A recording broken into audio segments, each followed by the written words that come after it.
Tonight's lead story is the termination of government's contracts with auditing firms KPMG and Nkonki. The two companies did work on behalf of the Auditor-General on public sector contracts. The Auditor-General, Mr. Kimi Makwetu, joins us now. Good evening, sir. Thanks very much. Good evening. For coming through. Good evening, Debe.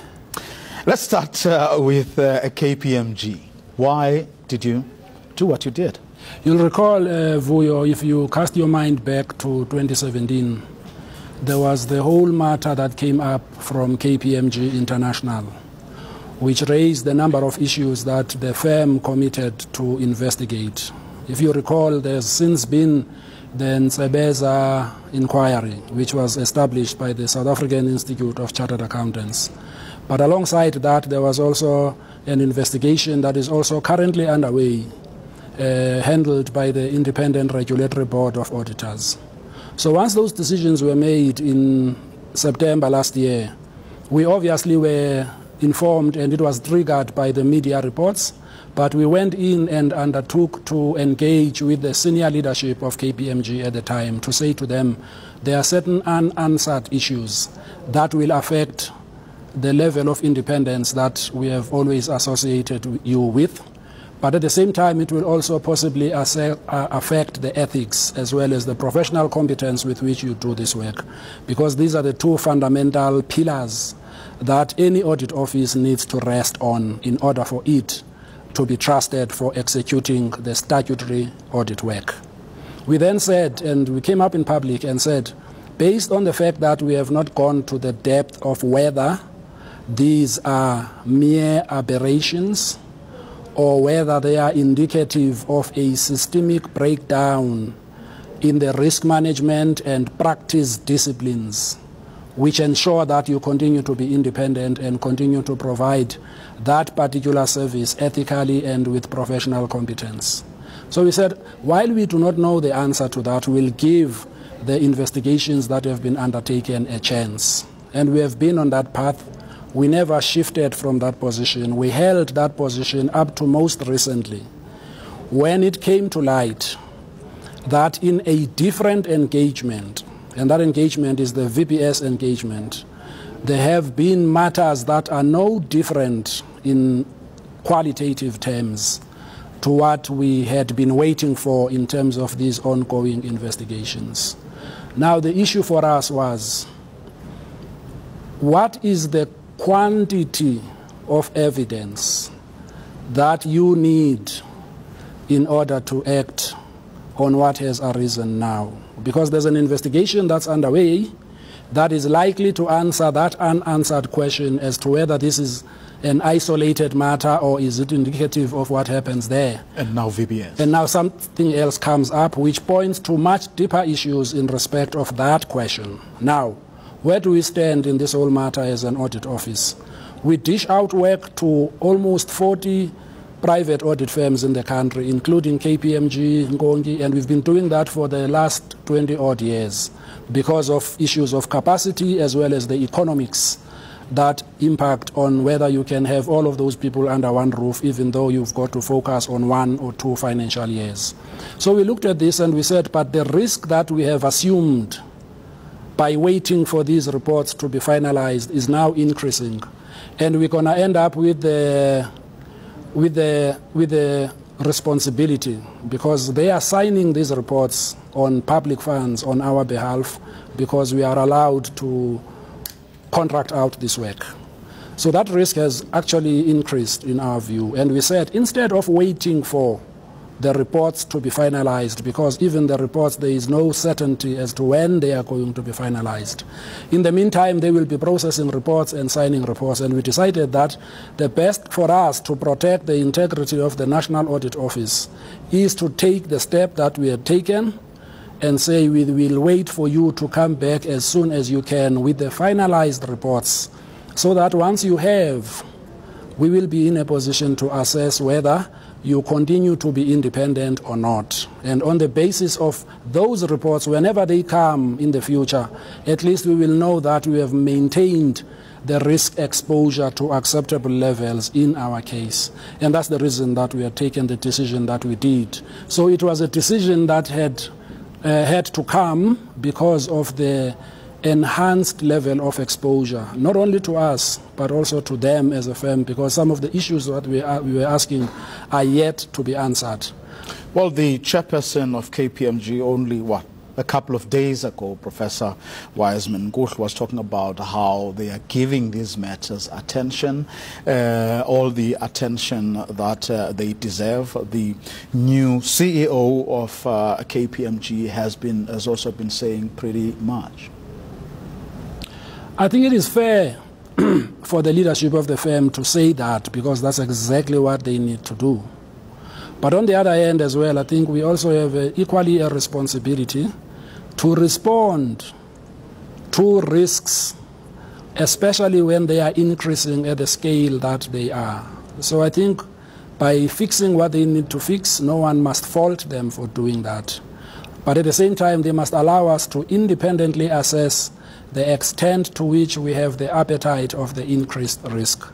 And I think there will be a meeting of the minds further down the line. If all these matters are sustainably answered and resolved, then we'll be able to sit around the table and say, we think the risks that we were facing have now been substantially mitigated or not. Now that's KPMG. Nkonki. Vuyo, let me also deal with the Nkonki matter. I saw a line on your screen which speaks to the fact that we saw some media reports. Let me clarify the fact that we saw the media reports, and the media reports were a trigger which got us to do exactly what we did with KPMG. We called on the leadership of Nkonki to sit with us so we can understand at a deeper level what this transaction that we read about was about. Because remember, these two fundamental pillars of independence and professional ethics and competence are very important in the survival of our profession in general. Now, when somebody enters into a transaction and the ones that are left behind do not have the answers that we have passed on to them in respect of what is the nature of this transaction, what is this transaction doing in respect of issues of independence and other related matters, those answers would not be forthcoming to us. And for that reason, we felt that the risk of continuing to have the reports signed with that brand name is obviously going to be even higher, because members of the public, including the public representatives, will have a right to ask us, why do you subject the institutions that we have oversight over to an independent scrutiny by an entity whose independence has been raised as a question in light of the transactions and other related matters that they have entered into? For the same reason, if they were to come back tomorrow and say, here are these answers that you were looking for, and if you are able to assess these answers to determine whether that independence has been restored, the audit office will assess the situation. But now we're saying all of these investigations that they are attempting to trigger are going to take a life of their own. We have absolutely no idea how long they are going to take, neither do they. In the meantime, we have a responsibility for the South African taxpayer to make sure that the minimization of the risks associated with independent reporting on public finances continues to be at a low level. And that is the basis on which both decisions were taken today. Now, both companies have been doing work for your office for a number of years. A lot of opinions that we have expressed have been based on the work that they have done. What does that mean? What for the integrity of the opinions that we've already expressed over the years? We have to separate the issues. There's the issue about the firm, the brand, the signature that gets onto an audit opinion, which will reflect KPMG or Nkonki Inc. The people that deliver that work, based on our assessment in terms of quality assurance processes that we undertake when that work is completed, we have not found fault in that. So separate the issues between the people who are inside the institution, who do their best to exercise professional judgment on a number of issues and come to conclusions that are acceptable, as against an overall cloud, if you like, over the institutional mechanisms that ensure that that particular professional competence and ethics of those individuals continue to be safeguarded. The decision that we had taken is not casting aspersions on the quality of that work, because it has been tested.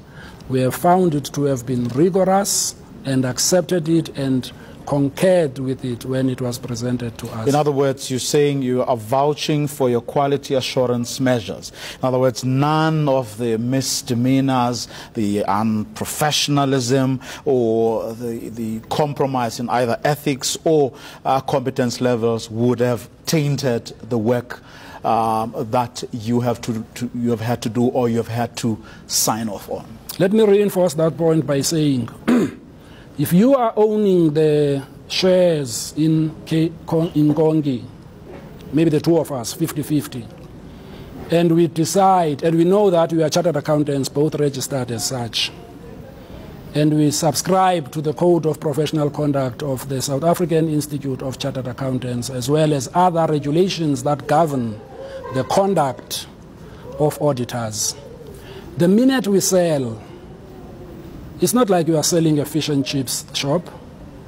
We ought to know who is this person or persons to whom we sell. Because behaviorally, these new owners to whom we sell might have different ideas about how they instruct our audit teams to actually go and audit the audit institutions that we are responsible for, with a mandate that is unofficial. That's the key issue. That's why I'm saying, if that owner is going to have unrestricted access to the people who are part of that institution, they may decide to instruct them otherwise, particularly if they don't have to subscribe to the codes of professional conduct that CAs are required to. We needed to get to the bottom of the answers to those questions. We are still none the wiser. And that's why we took that decision, because it then introduces what we call a pervasive risk in the environment, not a risk limited to a particular file. For example, it's not a risk limited to DBSA. It's a risk that pervades the environment, the culture, the disciplines, the orientation, the conduct that will subsequently emerge when those people have to be out and do field work. We wanted to get answers to those questions.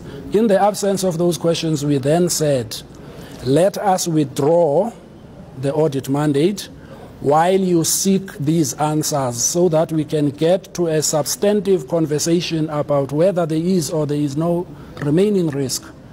And so that decision is consistent, even though it's affecting them in a different area. But the principles surrounding both these decisions are consistent in our view. And they are about protecting the integrity of the profession overall as well, not just them. Because as you know, all of us as chartered accountants and auditors and accountants, we've been hung to dry in the public. Because this thing that we do sometimes is not as simple as other people would surmise. And therefore, we need to start making some actions to make sure that we answer these things step by step. Part of this step is also to contribute to the overall response that the profession ought to be taking in different places. We're in conversation with Auditor-General Kimi Makwetu. After the break, what does he think, or does he think, in fact, that government departments and other government entities should do as he has done? And what does all this mean for the accounting and auditing professions?